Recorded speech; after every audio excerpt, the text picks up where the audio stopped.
যে ক্যাম্পাস দেশের সবচেয়ে বড় বিদ্যাপীঠ, একদিন যে ক্যাম্পাস জন্ম দিয়েছিল ভাষা আন্দোলন, স্বৈরাচার বিরোধী সংগ্রাম আর গণ অভ্যুত্থানের ইতিহাস, সেই ঢাকা বিশ্ববিদ্যালয় কি এখন আর শিক্ষার জায়গা আছে, নাকি সেটি ধীরে ধীরে পরিণত হচ্ছে রাজনৈতিক নিয়ন্ত্রণের এক ভয়ঙ্কর পরীক্ষাগারে?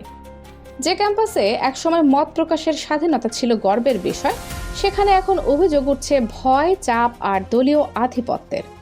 আর ঠিক সেই বিতর্কের আগুনে নতুন করে ঘি ঢেলে দিলেন জুলাই আন্দোলনের আলোচিত মুখ সহকারী প্রক্টর শেহরিন আমিন ভূঁইয়া মোনামির পদত্যাগ। সোমবার 11 মে 2026 সকাল থেকেই ঢাকা বিশ্ববিদ্যালয়ের প্রশাসনিক ভবন জুড়ে চলছিল নানা গুঞ্জন। সাবেক প্রক্টর অধ্যাপক সাইফুদ্দিন আহমেদের আকস্মিক পদত্যাগের রেশ তখনও কাটেনি। এর মধ্যেই বেলা 11টার দিকে সামাজিক যোগাযোগ মাধ্যম ফেসবুকে এক আবেগঘন পোস্ট দিয়ে সহকারী প্রক্টরের দায়িত্ব ছাড়ার ঘোষণা দেন শেহরিন আমিন ভূঁইয়া মোনামি। মুহূর্তে পোস্টে ছড়িয়ে পড়ে পুরো ক্যাম্পাসে। শুরু হয় নতুন আলোচনা, নতুন বিতর্ক, নতুন রাজনৈতিক হিসাব নিকাশ। কারণ মোনামি শুধু একজন শিক্ষক ছিলেন না। জুলাই আন্দোলনের সেই উত্তপ্ত দিনগুলোতে পুলিশের ধাওয়া, লাঠিচার্জ আর আতঙ্কের মাঝখানে দাঁড়িয়ে তিনি এক ছাত্রকে রক্ষা করেছিলেন। সেই দৃশ্য সামাজিক মাধ্যমে ভাইরাল হয়েছিল। অনেকে তাকে বলেছিলেন জুলাইয়ের সাহসী মুখ। কিন্তু প্রশ্ন হলো, যে মানুষটি ছাত্রদের নিরাপত্তার জন্য নিজের জীবনের ঝুঁকি নিতে পারেন, তাকে কেন আজ প্রশাসনিক পদ থেকে সরে দাঁড়াতে হলো? তার ফেসবুক পোস্টে সরাসরি কোনো অভিযোগ ছিল না কারো নাম, কিন্তু ছিল তীব্র হতাশা, অভিমান আর এক অদৃশ্য চাপের ইঙ্গিত। রাজনৈতিক বিশ্লেষকরা বলছেন এই পদত্যাগ কেবল ব্যক্তিগত সিদ্ধান্ত নয়, বরং এটি ঢাকা বিশ্ববিদ্যালয়ের অভ্যন্তরে চলা ক্ষমতার দ্বন্দ্ব, দলীয় মেরুকরণ এবং নিয়ন্ত্রণ প্রতিষ্ঠার বড় এক সংকেত। বিশ্ববিদ্যালয়ের অন্দরমহলের বিভিন্ন সূত্র বলছে মোনামির অবস্থান অনেকের জন্য অস্বস্তিকর হয়ে উঠেছিল। বিশেষ করে ছাত্র রাজনীতির সাম্প্রতিক সমীকরণে তিনি ছিলেন একেবারেই আলাদা চরিত্র। অভিযোগ রয়েছে ক্যাম্পাসে আধিপত্য বিস্তারকে কেন্দ্র করে ছাত্রদল ও তাদের সমর্থক অংশের সঙ্গে তার দূরত্ব তৈরি হয়।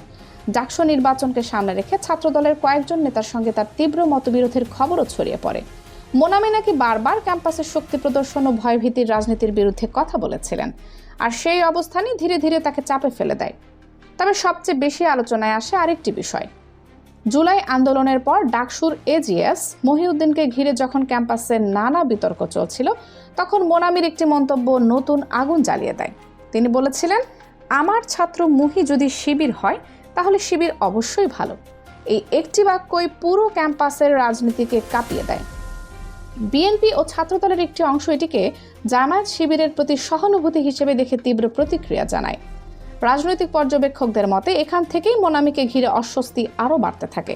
কারণ বর্তমান রাজনৈতিক বাস্তবতায় ক্যাম্পাসের নিয়ন্ত্রণ নিয়ে বিএনপি, ছাত্রদল, জামায়াত ও ছাত্র শিবিরের মধ্যে চলছে নীরব শক্তির লড়াই।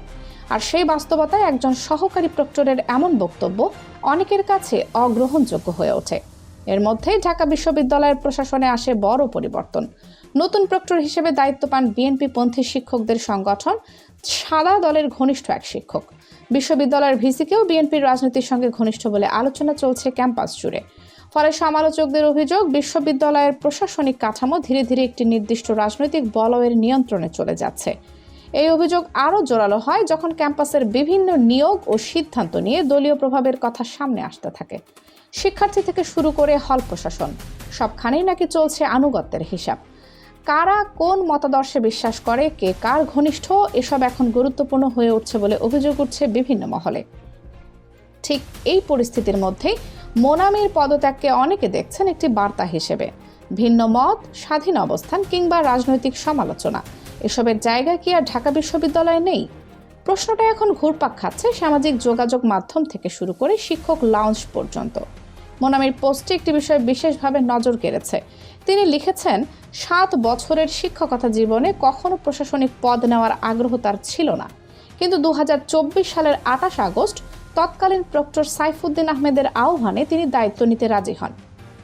কারণ তিনি বিশ্বাস করেছিলেন নতুন বাংলাদেশের স্বপ্নে, এমন একটি বাংলাদেশ যেখানে থাকবে না বৈষম্য, ভয় কিংবা দলীয় আধিপত্য।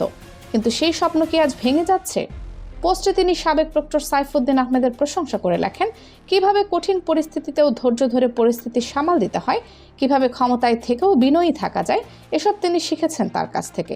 তিনি আরও বলেন, তারা কখনো শিক্ষার্থীদের ওপর ক্ষমতার দাপট দেখাননি, বরং ভালোবাসা ও সহমর্মিতার মাধ্যমে পাশে থাকার চেষ্টা করেছেন।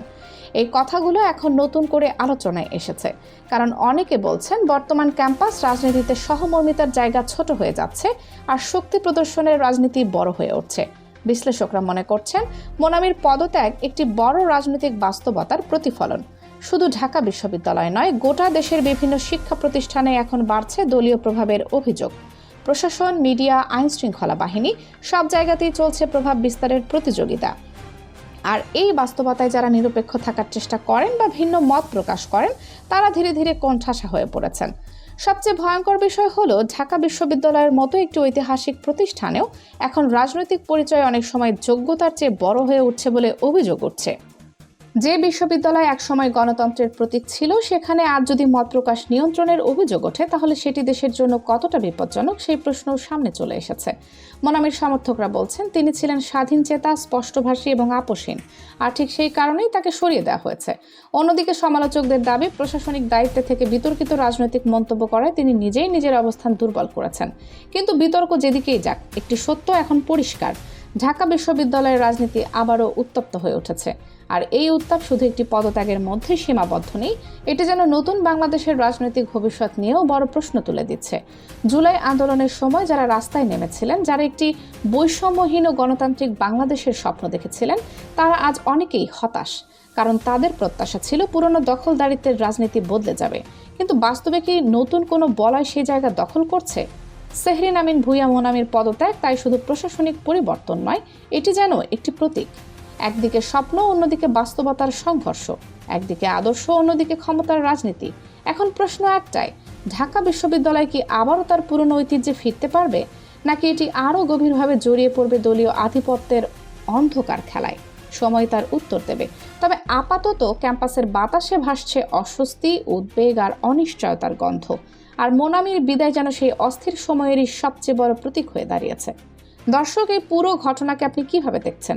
এটি কি শুধুই ব্যক্তিগত সিদ্ধান্ত, নাকি এর পেছনে রয়েছে আরও বড় রাজনৈতিক বাস্তবতা? আপনার মতামত জানাতে ভুলবেন না মন্তব্যে। আর এমন গুরুত্বপূর্ণ রাজনৈতিক বিশ্লেষণ ও ডকুমেন্টারি প্রতিবেদন পেতে চ্যানেলটি সাবস্ক্রাইব করে বেল আইকন অন করে রাখুন।